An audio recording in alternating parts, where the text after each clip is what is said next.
from a marketing perspective, if I don't have a crazy amount of money, I would friend people in my local market on Facebook. I would use my personal Facebook profile, post content every single day, telling my story about who I am, what I do on a daily basis. I think that's the easiest and freest way in order to get business is using your personal Facebook profile.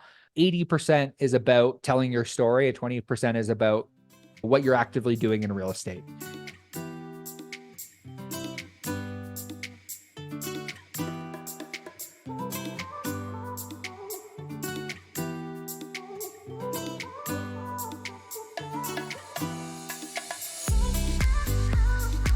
Welcome to the Raquel Show. This show is for entrepreneurs who want to play bigger in business and in life. And today I have a very special guest that I met at a mastermind and through our mentor. And what I've been able to witness about him is his drive to always grow and play bigger. He has built something that if it was attached to all of our businesses, we know for sure, without a shadow of a doubt, it would absolutely grow. He is the CEO of Sheridan St, which is the #1 lead generation and appointment setting agency for real estate agents. He's an expert at paid advertising and sales, and I can't wait for all of you to learn from him. Welcome to the show, Cody May. Thank you so much for having me. I'm really excited to chat today. I'm excited to chat with you. And we'll just dive in. And I want to, because there's so many questions that I want to ask you. I would love to just start here. You're the CEO of Sheridan St, a lead generation and appointment setting agency for real estate agents. So how did that even come about? Were you in real estate before?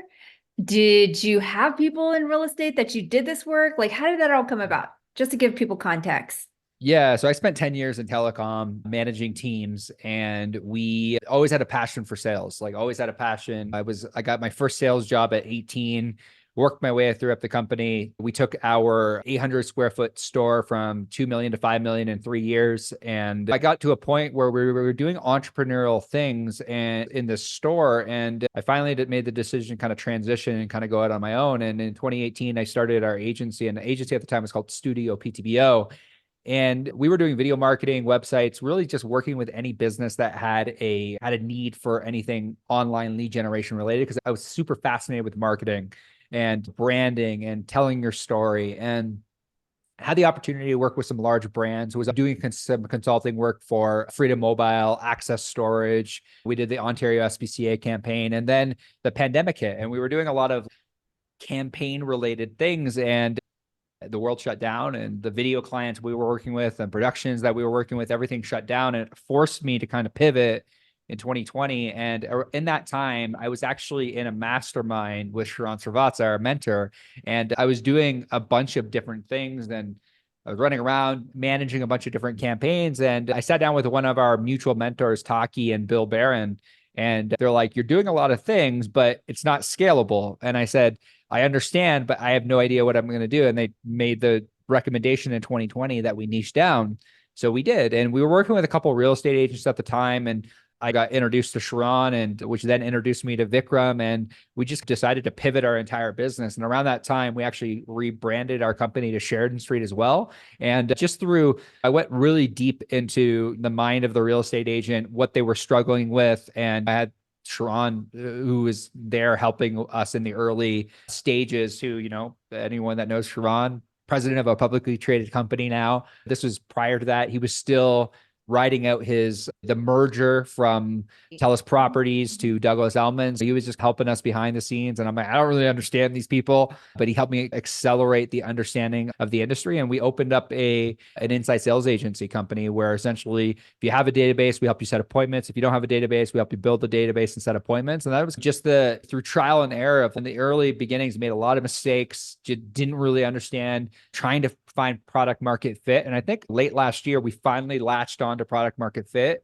into around what we're doing and really serving the space at a high level. And it's had multiple forms. I've been an entrepreneur for 6 years now. And yeah, we're building, we're growing. And I really still, even now to this day, when we rebranded a couple of years ago to Sheridan St, I really still feel like we're in our infancy. Oh my gosh. Congratulations on making the decision. I know for some of the entrepreneurs that are not in real estate that listen to the show, is it's always difficult when you go so wide and someone tells you you got to niche down. Was there any scarcity in that when you're like, oh my gosh, I've got to niche down, I've got to go deep, and I really got to serve this space at a high level? Yeah, like we were doing multiple six figures a month, not niche down. And one of our largest months we had in business was like consulting work mixed with these business owners. So it was super scary for me when they said like niche down, because I'm like, okay, I have all this staff that I have to pay for. And we did it in steps. Like we didn't, it's not like we cut out all of our clients right out of the gate where we said, hey, we're not going to service you anymore. It was probably a 6 to 8 month window where we started to just shut off funnels that we were running. And I started saying no to a lot more things.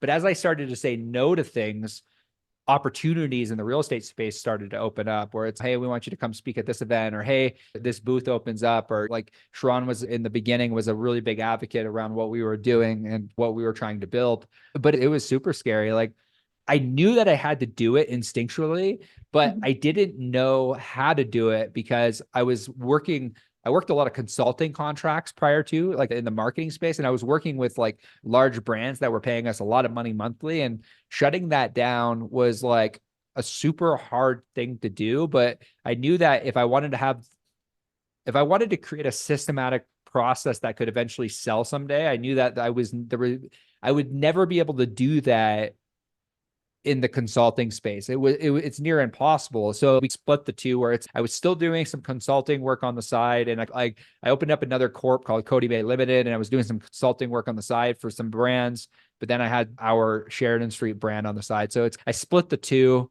And yeah, we just went all in on real estate, really trying to find out what are the pain points that they're experiencing. Agents, they don't want to make their own phone calls. They don't make their own phone calls. How do we solve a problem in the marketplace that we know that all conversion happens in conversation, and we just add layers and layers on trying to fix the problem? And for the first time, I felt like I was actually solving a problem, which made it exciting for me. But it was extremely stressful, and I was a little bit scared in the beginning, 100%. Yeah. Well, kudos to you. And let's talk about conversion happens through conversations. And I think when we look at every business, that's one factor or one lever that every single business could always improve on. So why do you think it's so challenging, especially for real estate agents, to keep up with lead conversion today? Oh man, that's a multifaceted answer that is super, super deep. And I think a lot of coaches, including yourself and Sharon and us and Vikram, like we're all asking this question. And literally we had an hour conversation prior to me hopping on this podcast with Robbie T, who also runs a coaching company, and Vic, and just having this constant dialogue about like, why don't agents follow up with leads more? And I think a lot of it comes down to just the industry in general. I think there's a lot of like things that happen in the industry where there's so many different gadgets and so many different things that come out that could essentially solve the problem. But ultimately, at the end of the day, if we don't have conversations, we don't have conversion. And I think that the answer to lead conversion really comes down to how effectively can we communicate our value proposition, and how effectively can we be able to just build relationships with the people that are in our database. The crazy amount of people that come to us with 3,000, 4,000, 10,000 people in their database, and you're like, how many times have you actually connected with these people? The answer oftentimes is zero. And I think that why people struggle with lead conversion is they don't know what to say. They don't know how to say it. And they don't know the possible next steps in the buyer cycle, because like everyone that was in business in 2020 and 2021, it was super easy. You show up, you open a door, you get a commission check. Where a lot of the OG people that came out up in 2005, 2008, 2012, like they understand that the market wasn't always like that. But we saw such a massive influx in agents in the 2020, 2021 year, where they just don't understand that this is a business. And when you look at things like a business, if you look at any other industry, any other business, it's okay, you spend money on marketing, you follow up, you lead convert. I think a part of it comes down to just our ability as coaches, our ability as agencies, in order to shift the perspective or shift the dynamic of what lead conversion actually means. It's like, at the end of the day, lead conversion for me is like relationship. Like, how can I go more deep than try to go width? I would rather go a lot more deep with 1,000 people than have 10,000 people in my database I never communicate with. And I think that's something that we're trying to get people to understand, where it's like, hey, if you have a conversation with 20 people a month and they're deep and meaningful conversations, then you have a better, like you build your pipeline forever. And I was literally having this conversation the other day with Sharon via Voxer. And because we recently, one of the mistakes we made early on in our business was we were only listening to what our ISAs were saying. I was listening, we were practicing, we were role playing, but on the other end of that transfer, I wasn't listening to what the agents were saying. And we started reviewing hundreds and hundreds of calls. And the problem we're trying to fix right now is, out of these hundreds and hundreds of call reviews that we've done for our agents, only 8% of agents are actually actively asking for an appointment. 8% of agents are actively That's asking wild. That blew my mind. I figured it would at least be, call it 20, 30%. And it consistently sits around 8%. And now it's my goal. Like, we're doing a lot more coaching and training. We're around like how to effectively ask for an appointment, but there are agents on teams that are just being fed leads and say, it's like, hey, I handed you a warm lead, but you didn't teach the agent what to say and how to actually book the in-person meeting and what to say at that in-person meeting and how to actually explain buyer representation or how to do a listing presentation. Like, we just throw people leads and we expect and opportunities, expect them to close, but we don't give them any coaching, and therefore they don't actually get the results that you're looking for. So I think lead conversion is a multifaceted issue that I always ask the question, if somebody else is doing, like, we have a team we work with that has a 14% conversion rate on Zillow leads, but a lot of people say Zillow doesn't work. But like, something's not adding up here. If somebody's doing this over here and you're in a similar market to them and they do 14% and you're doing 2%, then like, they have to be saying something different than you're saying. So I think it's talk tracks that we need to train on. I think a lot of it is just knowledge that they need to have. And I think a lot of it's just training at the end of the day. So you threw out some really wild statistics that I find very shocking. And 8% only ask for an appointment. And it sounds like you believe in scripts when it comes to training. Let's just break that down for the audience. What would you say would be the best way to ask for an appointment that's working in today's market? Let's just give them as simple as that, because I think sometimes we tend to overcomplicate things. So if I can collectively get everyone to use Sharon's game plan, I don't want everyone to use it, but I want all of your clients to use this, and I want all of our clients to use this. So Sharon, a couple of years ago, created the game plan frame, where, again, we use different variations of the game plan frame, where it's obviously we want to go deep with the prospect, understand their problem, clarify it, get to the real reason of why they either want to sell their home or why they want to purchase a property. So once we go through all of that, this is literally the talk track that you use in order to book. Our clients are using in order to book, if they use it, which more and more of them are using it now. It's literally just this. Has anyone, like Raquel, taken the time to walk you through the top 3 things that you need to consider in order to win in the Ottawa market that's been a little bit volatile over the last couple of years? Has anyone sat down with you and educated you on the process of how to win in the market when you are ready to buy? Prospect's going to say no. Okay, I could see how that could be a little bit problematic. Why don't we do this? Why don't we sit down for a cup of coffee, and before the coffee gets cold, I'll walk you through all the things that you need to know in order to make an informed, intelligent decision when you are ready to buy. Would mornings or afternoons work better for you? If you literally just use that, you'll book more in-person meetings. Because I think that where the problem becomes for agents is they don't know how to ask for the appointment. That actually sets up the context for the meeting. So either the prospect says, no, I don't need to meet, or it's like, a lot of our talk tracks need to diffuse the reasons why the person would say no in the first place. I'm 6 months out, or I'm 12 months out. I'm just looking. It's like, hey, what I do for all of my top clients is I sit down with them, I educate them on the top 3 things that they need to consider, because when you are ready to buy in 12 months, I want to make sure that you have all the information set out in front of you in order to make that informed, intelligent decision. So I would love the opportunity to sit down with you, educate you on the market, and then you just ask what mornings, afternoons work better for you. So that's what we train our agents on, to ask, and it works. And shout out Sharon for giving Yes. us that. But the game plan frame, I think that anyone speaking to a buyer or seller, like it can literally be, it can be used in expireds. Like you're having an expired conversation with somebody on the phone. It's, has anyone like actually, did the agent that you worked with in the past, did they actually sit down and educate you on the three most important reasons why homes sell or don't sell in, like, specifically in our market? No, they Mhm. just showed up and they did, of course, marketing, and they did this and this. It's all, I could see how that'd be problematic. If you're not opposed to it, like, what, I would, why don't we meet to, I'll bring a cup of coffee over and I'll walk you through the three reasons why potentially your home didn't sell in the market, or why some things, like, did they walk you through pricing strategy? They walk you through this and this.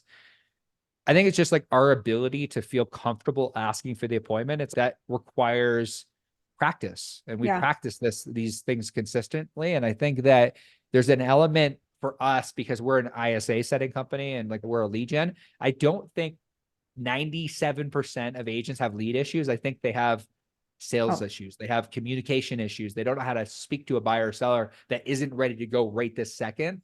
And therefore they don't get the results they're looking for. so I love talking to people like you because you obviously study the market, you Mhm. review calls. So let's just say, let's put a scenario out there. If you were a Mhm. brand new agent and we couldn't afford Sheridan Street, what's three tactical things that you absolutely would do, Yeah, like coming got into you. the real estate? Coming into the real estate space, like, I'm going to give you very different tactical things. If I was coming into a local market based on seeing the top teams from across the country and what they do, there, I would have one thing that's activity based, one thing that's strategic, like marketing, more like partnership marketing, and I'd have one pipeline related thing. So my strategic, my activity thing is I would do open houses in a local market. It'd be I think it's the fastest way to a paycheck is open houses or rentals, like one of the two, depending on if the rentals, so activities wise, I would do one of two things. So open houses, and I would ask everyone that comes in the open house the game plan frame. Like we literally train on the game plan frame to a team that we're working with right now. One of our clients, Chrissy, booked 6 buyer appointments within the course of one open house. Just asking that question that I just gave you. So number one would be an open house.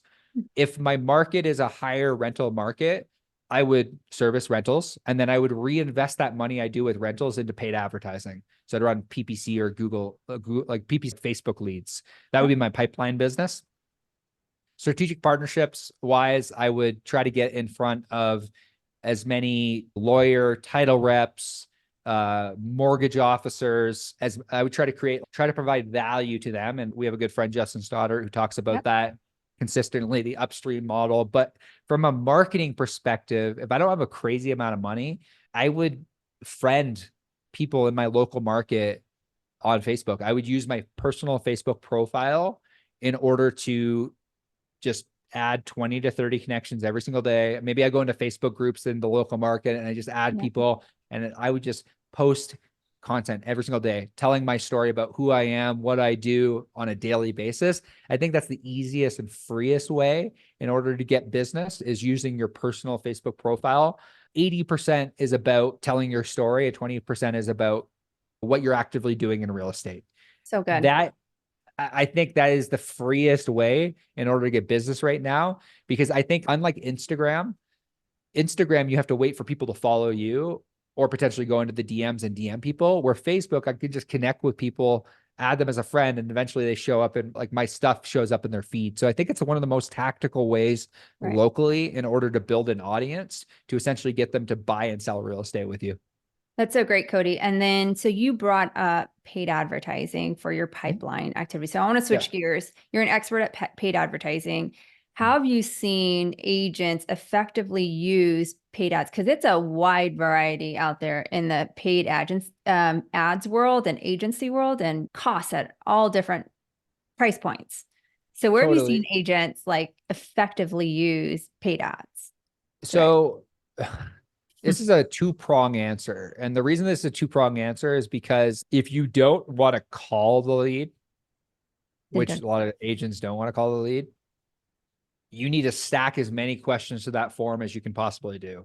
Like I would rather have 10 really solid leads than have 100 leads. Like anyone can get 100 leads with Facebook ads. And that's great. You can do that if you want to build the database. Say, for example, you have a property that you're trying to sell, or you want to run a standard list of homes ad. They still do work. It just requires repetitive follow-up in order to do that. So what I might do in order to get a more qualified lead on Facebook is I might add 3, 5, 7 questions to the form that they have to fill out in order to get me, in order for them to get on my drip campaign. So what I would do is I would stack the amount of questions and qualifying in order to understand, is this a qualified lead or is this not? So surveys and long form survey forms can be one of the most effective ways on the Facebook or Instagram platform in order to get higher quality leads, because like but everything on the Facebook platform, everything comes down to messaging. So if you say, hey, I want to work with first-time home buyers, I think we have to take a step back to begin with and understand on a deeper level, who are we trying to reach? And I think there's 2 different ways and 2 different approaches you can take with paid advertising. It's either A, I want to build my database, which I think ultimately everyone should do. And they should just have 1,000, 2,000, 3,000 leads in their database. I think that should be the case. But I think from, hey, I want to transact as fast as possible, I think that's a PPC conversation where it's like running Google pay-per-click, people that are actively looking for property, or doing YouTube ads. I think that running YouTube ads can be an effective solution because we can target homeowners on YouTube. We have the ability to get a little bit more granular on the YouTube platform than we do on the Facebook or Instagram platform. It just all depends on budget. And I think that if you have $500 to set aside on, and you're saying, hey, I want to transact, like, even if we get a $300 cost per lead on YouTube, we at least know that they're a homeowner, because we're specifically targeting homeowners or targeting people that are likely to move based on behavior that they're doing online. So I think that first, getting clear on A, who is it I want to reach? B, where do they spend majority of their time? And then C, what platform will best be conducive towards the result that I'm looking to essentially create from a paid advertising. So the hard thing about paid advertising is there's so many different strategies that you can throw out there. And it just, you got to get clear on what your KPI is first. Like you have to get clear on that first KPI. And then you got to figure out what is the next KPI. So for example, we have a loan officer that we work with in our paid ads mastermind, and it took him a couple months in order to get things up and running. But his entire strategy, what's working right now, is just webinars. He runs 2 webinars a month. He spends a couple $100 on filling the funnel on the webinar. He's mapped out his funnel. And I think where people get mistaken with ads is they don't map out the entire funnel, where I actually say, okay, what's our cost per lead? What's our cost per show webinar? What's our cost per showed appointment app post webinar? And then what's our cost per close? We have to have that written down in a spreadsheet in order to spend effectively. And the problem with paid advertising is people just spend $500 and they don't get anything, because they don't understand that, like, on average, a PPC lead takes about 640 days in order to convert. So there's just like this, like, people are trying to find constant tweaking, and people are trying to find the magic bullet, and there is no magic bullet. Like, it doesn't exist. There are platforms that work better than others. Absolutely. But it just depends on what you want. And I know that's a kind of a roundabout answer, but it's just, I tend to give the answer that is the true answer, which is, if you run PPC ads, it might take 6 months for you to actually get a return on that PPC spend. Just is the way it is, unless you're pounding the phones. Yeah. Where do you see paid advertising going in the future for real estate agents? I don't think it's going to go anywhere, because I think human psychology is, like, people are still going to spend time online. I think that, like, I feel like different platforms will emerge in regards to advertising. I think that even Spotify ads, for example, now, I think that's something that is worth, like, piquing your interest. Like, a lot of people are using Spotify, but no one's really advertising on Spotify. Like, if you have a local real estate podcast, I think that there is that opportunity, like, to run like Spotify ads. I think that paid advertising, I think, is only going to, the cost to actually get a conversion is only going to increase. So I think that people, like, are going to, I think people are going to start to spend more, like teams specifically are trying to now to ask the question, how do I, like the biggest question teams are come to us and ask us is like, how do I stop the reliance on Zillow? Because Zillow is now taking 40, 50% of the transaction. So they're trying to figure out how to make this database thing work. So as these large teams start to shift a large portion of their budget towards PPC and Facebook and TikTok and YouTube ads, you're going to see the overall cost per lead increase, because when money shifts to a platform, Facebook, Google, YouTube, it's all an auction. So I think you're going to see your overall cost per lead increase. But I think that greatly impacts the team versus the single agent. I think the single agent can still really crush it with just running Facebook ads and just making sure they call. But paid advertising is not, like in the real estate space, in my opinion, is not like the conversion is not happening on the platform. This is not an e-commerce business. It's like the conversion still needs to happen either face-to-face, belly-to-belly, or with a Zoom consult. And I think that the problem is real estate agents think that they try to look at paid advertising the same way an e-commerce business would look at paid advertising, and it's just not the same. So I think that we're going to have to spend money on paid ads and then build the database, and then the database will eventually serve us in 9 to 12 months. So that's what I see the future of. I think people are going to get more privy to this. And I think that we're going to see more people flock to PPC, YouTube ads, Facebook ads. I couldn't agree with you more. I think people are trying to figure out where to spend their money. But I think I love how you dialed so many different things that I don't think people are aware of, where to turn the knobs, especially in paid advertising, because you're constantly pivoting. Yeah. And you're constantly split testing and it could have worked a month ago, but it may not work a month later. So looking back, you have so much experience and expertise when it comes to generating leads and converting leads. What's something you wished you would have learned sooner? Something I wish I would have learned sooner, that there are so many different types of funnels out there, and everyone is preaching a different type of funnel. They all work. Everything works. Like when Alex Hormozi said everything works, it just all takes time, skill, and volume. That was the thing that like unlocked that. I'm like, I just suck at this right now. And it's not that this doesn't work. It's just, I don't have the skill necessary in order to make this funnel work. I'll give you an example here for me personally. So I've been trying to crack this low ticket funnel for ever. And me and Nick is Sharon's media buyer. And I'm like, Nick, can you please take a look at this funnel, man? I've spent like thousands of dollars on this funnel and I'm losing money. And he takes a look at it, helps me fix it. And then it works, and then it breaks again. And it ticks me off that it's broken again, because it actually right at the second it's broken. But I think that, like you had said, I wish that I would have earlier on in my business career asked for help quicker, especially when it comes to paid ads, rather than just throwing money at the actual ad. I wish I would have joined. It took me 3 years to join my first mastermind. And I wish I would have joined a paid ads mastermind right when I started, because they weren't super expensive. I was spending money, but I didn't necessarily know how to spend the money in order to get the result. So I wish that I would have stopped just throwing money at like agencies in the beginning. And I wish I would have like to generate me leads. And I wish I would have like actually learned the platform. I think there's eventually there's a space where you can outsource it to an agency if you want to do it, but at least have the general understanding of how to run ads has definitely helped me, because there are definitely better people. Like Nick is a freaking genius when it comes to actually running paid ads for course creators. I have no nothing, like I can't get it to work for some reason, but I don't blame the platform. I've learned to blame myself. I'm not good enough at that specific form of advertising yet. So I think that everyone needs to understand that everything works. It just all takes time, skill, and volume. Yeah, you couldn't have said it any better. Ask for help. I think that's why there's so much beauty in mentorship and masterminds, in coaching, 100%.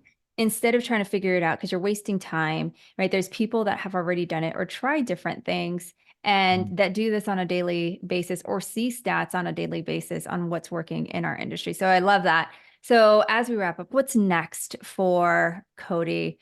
Any new projects, anything that you're excited about that you're currently working on? So we like this year with that stat, 8%, only 8% of agents are actively asking the appointment. I had set out where I'm like, everyone that comes into our ecosystem, I want to get that number from 8% to 30, because that's originally what I thought when we started actually listening to agents' calls. I originally thought that's what it was. So inside of the Sheridan St program, what we've done is that we've actually opened up weekly coaching sessions where I actually have brought in Vikram to do every single week. He's coming in and he's coaching on that. We're bringing in guest speakers. We're doing a lot of like cool things in order to try to provide an even more massive amount of value back to the agents that come into our ecosystem. Because I was chatting with Sean about this. He's, man, like in order to run an agency, there's no agency that can't have some sort of coaching element to it. It just doesn't exist. And we were trying to operate without it, and it just wasn't working because that level of accountability that every agent coming into an ecosystem, they need to have. And for us, like our biggest thing that we've done is I've actually hired trainers to specifically go in and listen to the transfer calls of the agents. And then we send them live feedback on the call around tone, cadence, structure of the call. Did you ask for the appointment? And that level of accountability that we're trying to level up the agents to come into our ecosystem, where it's like, you can tell me you're using the script and you can lie to me, but I'm not going to let that happen. If you want to come into my ecosystem, I'm going to hold you to the same level of standard that I would expect any agent coming in our ecosystem. So that's something I think I'm most excited about right now, where we're leveling up the agents that are coming into our ecosystem, holding them to that higher level of standard. I think just that level of accountability is making our agents better. So I would say that's probably the thing I'm most excited about right now. Where can people connect with you? Instagram at Cody May, at CODMAY. Shoot me a PM there if you have any questions, or if you want to jam about, I'm an open book. You want to jam about marketing, you want to jam about tech stack, about systems, processes. That's like my jam. I love that type of stuff. So yeah, just Instagram at Cody May. Awesome. And as we wrap up, there's always one question that I ask every guest on the show is, what does Cody do to play bigger in business and in life? I get around people that are doing bigger things than me. Like literally, like me and Vic fly out on Monday to Nashville, and Sharon's hosting an event on Wednesday, but then there's a mastermind we're a part of that is doing a 2-day event on Thursday and Friday. Like I made a commitment to myself a couple of years ago that I will at least do one either personal development or professional development thing once a quarter. And it just it keeps me inspired, motivated, getting around people that are doing bigger things than me. It gives me something to chase. I appreciate you and your time for being on our show today. I cannot wait to keep supporting you guys, to keep playing bigger and making an impact in our industry. Thank you so much, Cody. Thanks for having me.